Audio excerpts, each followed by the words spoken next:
আসসালামু আলাইকুম। Welcome to মনিস কুকবুক। আশা করছি সবাই ভালো আছেন।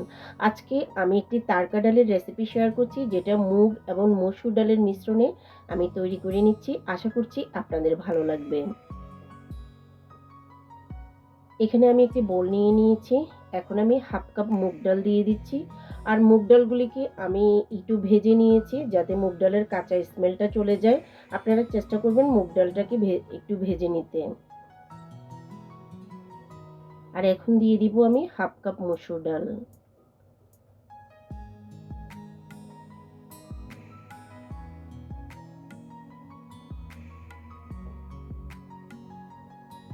এখন আমি ডালগুলিকে ভালোভাবে হাতের সাহায্যে কচলিয়ে আমি পর্যাপ্ত পরিমাণে পানি দিয়ে ওয়াশ করে নিচ্ছি। কয়েকবার পানি পাল্টিয়ে আমি ডালটাকে ওয়াশ করে নেব। মসুর ডালটাকে ভেজে নেওয়ার কোনো প্রয়োজন নেই, শুধু মুগ ডালটাকেই ভেজে নিলে হবে। এখানে আমি কয়েকবার পানি পাল্টিয়ে ডালটাকে ওয়াশ করে নিয়েছি। এখন আমি পর্যাপ্ত পরিমাণে পানি দিয়ে আধা ঘন্টার মতো ডালটাকে ভিজিয়ে রেখে দেব।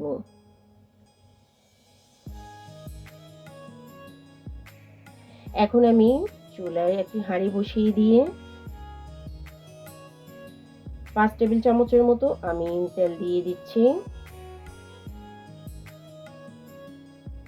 এখন আমি দিয়ে দিব 1 কাপ পরিমাণ পেঁয়াজ কুচি।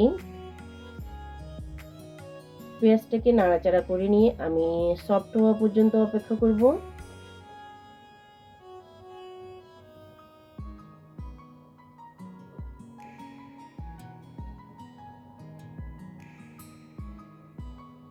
পেঁয়াজটা যখন হালকা ব্রাউন কালার হয়ে আসবে, নরম হয়ে আসবে, তখন আমি অ্যাড করে দিব আদা রসুনের পেস্ট।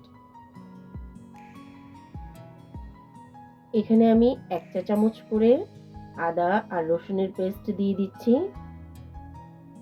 আদা দিয়ে দিয়েছি। এখন দিয়ে দিচ্ছি রসুন। ভালোভাবে আমি পেঁয়াজের সাথে মিশিয়ে নিচ্ছি।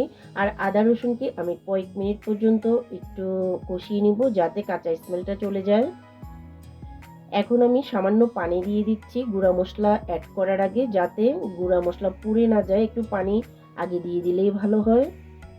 1 চা চামচ করে আমি দিয়ে দিচ্ছি জিরা পাউডার, ধনিয়া পাউডার।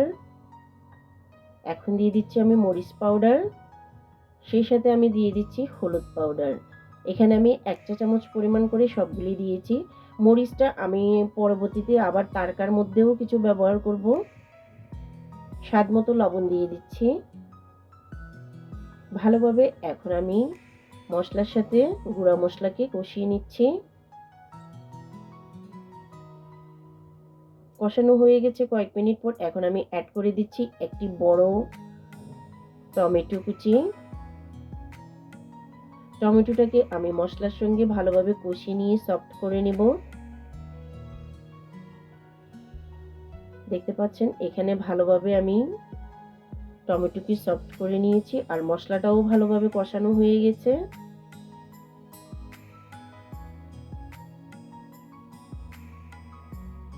এখন আমি দিয়ে দিচ্ছি ভিজিয়ে রাখা ডালগুলো দিয়ে দিচ্ছি।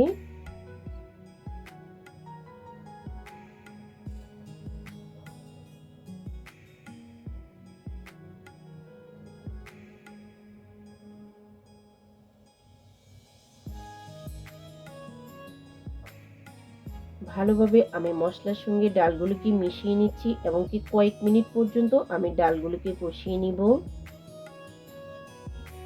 আমি কয়েক মিনিট ধরে ডালটাকে কষিয়ে নিয়েছি, দেখতে পাচ্ছেন। এভাবে কষিয়ে নিলে ডালের টেস্টটা অনেক বেশি ভালো আসে। এখন আমি দিয়ে দিচ্ছি গরম পানি। যেহেতু আমি 1 কাপ পরিমাণ ডাল নিয়েছি, সেক্ষেত্রে আমি এখানে 5 কাপ পরিমাণ গরম পানি দিচ্ছি। আপনারা চাইলে পানির পরিমাণটা কমিয়ে বাড়িয়ে দিতে পারেন আপনাদের পছন্দ অনুযায়ী। আমার কাছে মনে হচ্ছে 5 কাপ পরিমাণের দিলেই এর ঘনত্বটা ঠিক থাকবে। নাড়াচাড়া করে মিশিয়ে নিচ্ছি। এখন আমি অ্যাড করে দিচ্ছি 3-4টি কাঁচামরিচ কুচি। আপনারা চাইলে কাঁচামরিচটাকে আরও বাড়িয়ে দিতে পারেন ঝালের পরিমাণ যদি বেশি খেতে পছন্দ করেন। এখন আমি কভার করে দিয়ে ডাল ফুটে ওঠা পর্যন্ত অপেক্ষা করছি।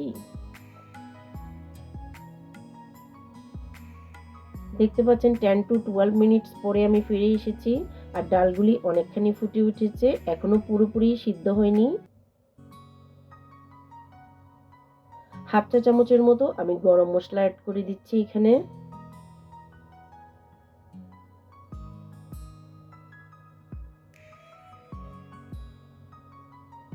আমি একটি রাউন্ড চামচের সাহায্যে ডালগুলোকে গলিয়ে নেওয়ার চেষ্টা করছি। এই ডালটাকে একবারে গোটাও রাখা যাবে না, আবার বেশি গলিয়েও ফেলা যাবে না, একদম আধ ভাঙ্গা করে নিলে খেতে ভালো লাগে।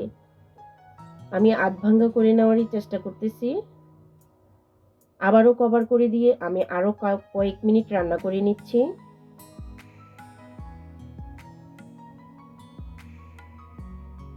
আমার কাছে মনে হচ্ছে ডালটা এখন পুরোপুরি আধ ভাঙ্গার মতোই হয়ে এসেছে আর ডালের ঘনত্বটা আমি এরকমই রাখতে চাচ্ছি।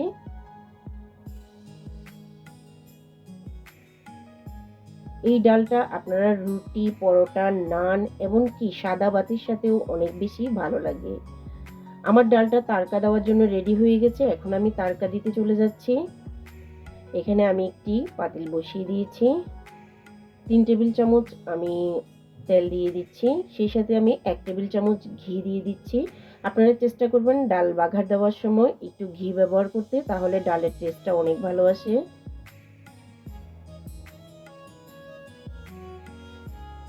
তেলটা যখন গরম হয়ে আসবে আমি এখন দিয়ে দিব আধা চা চামচ গোটা জিরা আর 2-3টা শুকনো মরিচ। কয়েক সেকেন্ড আমি ভেজে নিচ্ছি। ভাজা হয়ে গেলে এখন আমি অ্যাড করে দিচ্ছি 2 টেবিল চামচের মতো রসুন কুচি। রসুনগুলিকে আমি একদম ব্রাউনিশ কালার হওয়া পর্যন্ত অপেক্ষা করব, ভেজে নেব।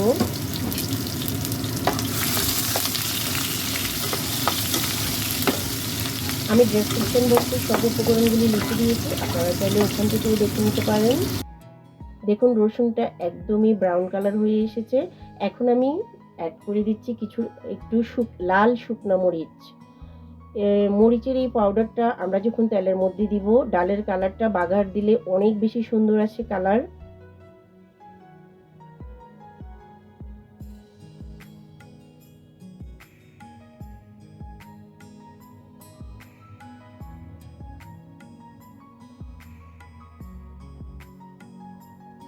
তৈরি হয়ে গেছে আমার তাড়কাটা, এখন আমি ডালে ঢেলে দিচ্ছি।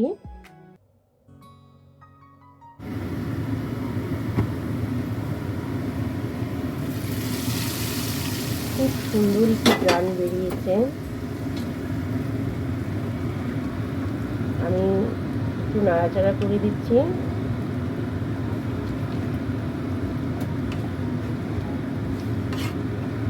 দেখতে খুবই লোভনীয় লাগছে ডাল, খেতেও অসাধারণ। আপনারা অবশ্যই বাসায় এভাবে তৈরি করবেন। আমরা বিভিন্নভাবেই ডাল তৈরি করে থাকি, তবে এইভাবে তৈরি করে দেখবেন খুবই মজার। এখন আমি কিছুটা বাটিতে ঢেলে নিচ্ছি।